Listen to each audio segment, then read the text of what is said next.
Daily current news में अभी की खबर है, ग्लोबल जेंडर गैप पर WEF की रिपोर्ट।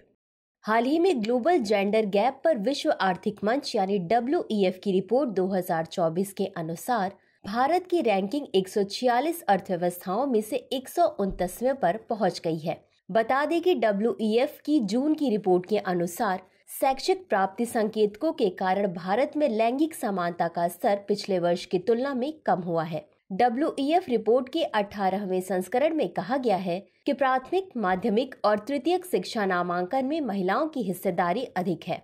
इसमें पुरुषों और महिलाओं की साक्षरता दर के बीच का अंतर 17.2% अंक है, जिससे भारत इस संकेतक पर 124वें स्थान पर है।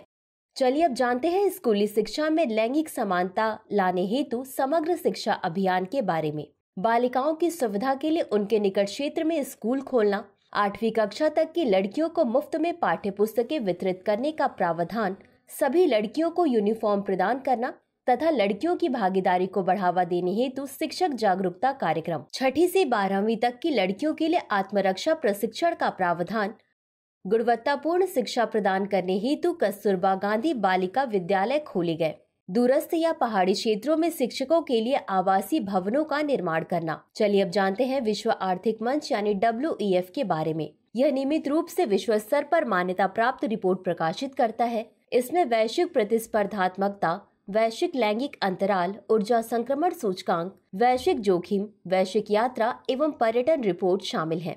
यह सार्वजनिक निजी सहयोग के लिए अंतर्राष्ट्रीय संगठन है। बता दें कि इस फोरम या मंच में वैश्विक, क्षेत्रीय और उद्योग एजेंडा को आयाम देने के लिए समाज के अग्रणी राजनीतिक, व्यावसायिक, सांस्कृतिक एवं अन्य अभिकर्ताओं को शामिल किया गया है। वर्ष 1971 में WEF की स्थापना की गई थी, जिसे मूल रूप से यूरोपीय प्रबंधन मंच के रूप में जाना जाता है। इसका मुख्यालय जिनेवा, स्विट्जरलैंड में है। तो चलिए अंत में देखते हैं आज के अभ्यास प्रश्न को। निम्नलिखित कथनों पर विचार कीजिए। 1. WEF सार्वजनिक निजी सहयोग के लिए अंतर्राष्ट्रीय संगठन है। 2. WEF की 2024 रिपोर्ट के अनुसार भारत की रैंकिंग 146 अर्थव्यवस्थाओं में से 129वें पर पहुंच गई है। उपर्युक्त में से कौन सा या कौन से कथन सही है या सही है? A केवल 1, B केवल 2, C 1 और 2 दोनों, D न तो 1 और न ही 2। इस प्रश्न का उत्तर कमेंट बॉक्स में जरूर दें। अभी के लिए बस इतना ही। धन्यवाद।